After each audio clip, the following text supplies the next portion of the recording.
नहीं चल रहा है तो वहां पे स्टारलिंक का एक बहुत बड़ा इंपॉर्टेंट रोल प्ले कर सकता है। और पहले भी हमने देखा है कि ऐसी सिचुएशंस के अंदर स्टारलिंक एक्चुअली में हेल्प करता है ऐसी जगह पर जहां पर इंटरनेट की कनेक्टिविटी नहीं होती है। तो हाँ, डेफिनेटली अगर ऐसा कुछ होता है तो स्टारलिंक बहुत बड़ा फैक्टर बनेगा, बिकॉज वो काम करता है अपलिंक और डाउनलिंक पे। अपलिंक मतलब ऐसी फ्रीक्वेंसी जो जिससे कि आपका डेटा अपलोड होता है, और डाउनलोड का मतलब है, डाउनलिंक का मतलब जिससे आपका डेटा डाउनलोड हो सके। तो इसमें हेल्प करेगा आपको एलन मस्क की जैसी कंपनीज का, जो इंटरनेट के जरिए, आपके फ्रीक्वेंसी के जरिए आपको स्टारलिंक से इंटरनेट प्रोवाइड करा पाएगी। लेकिन दर्शकों, आज 5वां चैप्टर जो सबसे महत्वपूर्ण चैप्टर है दर्शकों, और इसका इंतजार पूरी दुनिया को है, क्योंकि लोग कह रहे हैं युद्ध से कुछ नहीं होगा, शांति आना चाहिए, यानी पीस। और पीस के लिए कौन कदम उठा रहा है, यही है 5वां चैप्टर। दिखाइए पहली तस्वीर। स्ट्रेट ऑफ हॉर्मुज बंद है। अगर हॉर्मुज खुला तो दुनिया में शांति आएगी। कोई तेल की दिक्कत नहीं, कोई डिजिटल वॉर नहीं, सिर्फ पीस यानी शांति। अगली तस्वीर दिखाइए दर्शकों। हॉर्मुज का इंतजार दुनिया कर रही है कि हॉर्मुज खुले। दर्जनों तेल टैंकर वहां पर मौजूद हैं और यहीं से शांति की बात उठाई जा रही है दर्शकों। लेकिन आपको बताता हूं तैयारी क्या है। एक तरफ केयर स्टारमर है, जिन्होंने कहा है कि हम तैयारी करेंगे, 35 देशों को इकट्ठा करेंगे। दूसरी तरफ जॉर्जिया मेलोनी इटली है, और फ्रांस भी इस तरह की बातें कर रहा है, यानी अगर ये तमाम देश मिले तो शांति आ सकती है दर्शकों।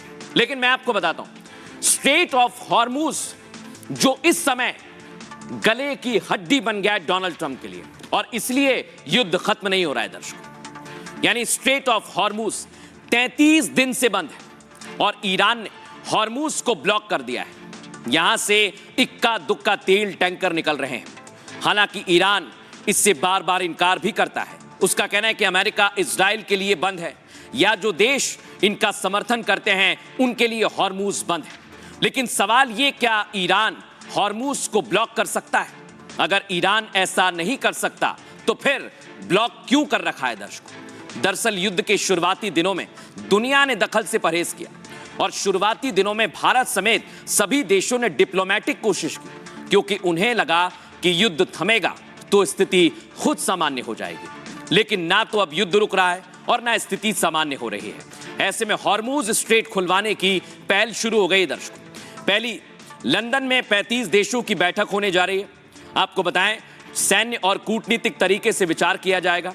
इस बैठक की अध्यक्षता ब्रिटेन के पीएम स्टारमर करेंगे। दूसरी, हॉर्मुज में नौसैनिक एस्कॉर्ट, अमेरिका और सहयोगी देश सुरक्षा प्रदान करें। अभी तक अमेरिका के साथ कोई देश नहीं आया, जबकि अमेरिका चाहता है कि दूसरे देश उसके साथ आ जाएं।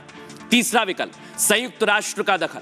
हॉर्मुज एक अंतर्राष्ट्रीय जलमार्ग है जिस पर किसी एक देश का कब्जा नहीं हो सकता, और ऐसे में यूएन को चाहिए कि वो ईरान को ऐसा करने से रोके। यूएन का दबाव पड़ेगा तो ईरान उसे खोलने पर मजबूर हो जाएगा दर्शकों, और यही तैयारी है। सुनिए जरा ब्रिटेन क्या कह रहे हैं। अब ये साफ है कि इस युद्ध का असर ब्रिटेन के भविष्य पर पड़ेगा। हमारे सैन्य रणनीतिकार युद्ध के बाद हॉर्मुज जलडमरू मध्य को सुलभ और सुरक्षित बनाने के तरीकों पर चर्चा के लिए बैठेंगे।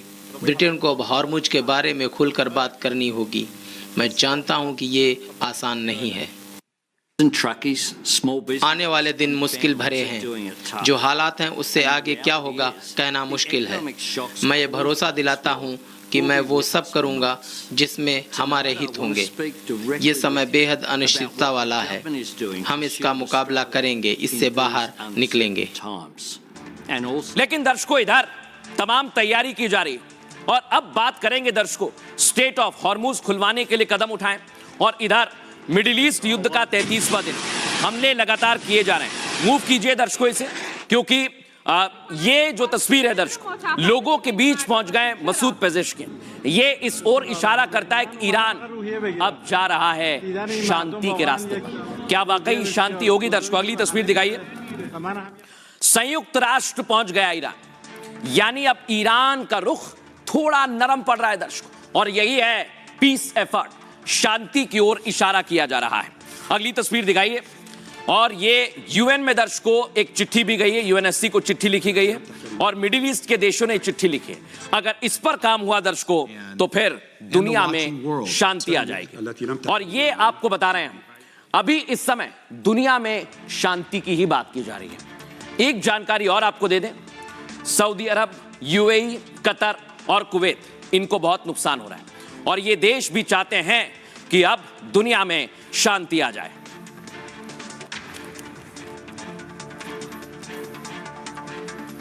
अब दर्शकों मैं आपको बताता हूं चैप्टर का आखिरी पॉइंट, पीस आएगा कैसे।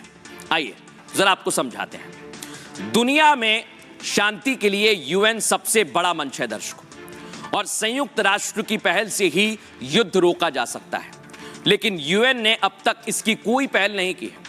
लेकिन अब खबर है कि ईरान खुद यूएन पहुंच गया है। ईरानी सरकार ने संयुक्त राष्ट्र को एक लंबी चिट्ठी लिखी और ईरान ने संयुक्त राष्ट्रीय सुरक्षा परिषद को एक चिट्ठी भेजी है। अमेरिका द्वारा विदेशी जमीन के इस्तेमाल पर आपत्ति जताई है। ईरान ने चिट्ठी में खास तौर पर खाड़ी के 4 देशों का जिक्र किया जो मैंने आपको बताया, यूएई, सऊदी अरब, कतर और कुवैत जैसे देश शामिल हैं। ईरान ने कहा कि अंतर्राष्ट्रीय कानून के तहत अगर किसी देश के इलाके का इस्तेमाल किसी तीसरे देश के खिलाफ हमला करने या उसके खिलाफ सशस्त्र हमलों के लिए होता है तो ऐसे में उस देश की जिम्मेदारी तय की जानी चाहिए। यूएन महासचिव और यूएनएससी को यह चिट्ठी अमीर इरावनी ने लिखी है। अमीर सईद इरावनी संयुक्त राष्ट्र में ईरान के स्थायी प्रतिनिधि हैं और इस चिट्ठी से साफ है कि ईरान युद्ध में यूएन की मध्यस्थता चाहता है। ईरान के राष्ट्रपति मसूद पेजेश्कियन भी अब शांति की बात कर रहे हैं। यूरोपीय काउंसिल के अध्यक्ष के साथ बातचीत में उन्होंने शांति का संकेत दिया है।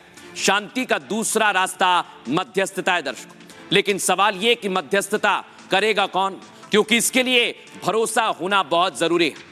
अमेरिका के इशारे पर पाक ने कोशिश की लेकिन ईरान ने भगा दिया। तुर्की, मिस्र और सऊदी अरब के विदेश मंत्रियों को पाकिस्तान लेकर आया लेकिन नतीजा कुछ नहीं निकला क्योंकि पाकिस्तान दगाबाज है। और इस बैठक में ना तो अमेरिका आया और ना ही ईरान ने इसे मान्यता दी। ऐसे में सवाल यह कि आखिर शांति का कोई तो रास्ता होगा। दरअसल भारत जैसे देश मध्यस्थता की भूमिका निभा सकते हैं, जैसा कि कई देशों ने प्रधानमंत्री नरेंद्र मोदी से उम्मीद जताई। लेकिन पीएम मोदी शायद ही इस पचड़े में पड़े क्योंकि अमेरिका के राष्ट्रपति डोनाल्ड ट्रंप है जो तानाशाह से भी ज्यादा खतरनाक है। तो सवाल यह कि युद्ध रुकेगा कैसे, इस पर जानकारी अपनी अपनी राय भी है, जानकारों की अलग अलग राय भी है। और सबसे पहले आपको सुनवाते हैं मसूद पेजेश्कियन क्या कह रहे हैं, सुनिए। हम अपनी सुरक्षा की गारंटी चाहते हैं। ये ऐसा सीज फायर नहीं चाहते जिसमें लगातार युद्ध की आशंका मंडराती रहे।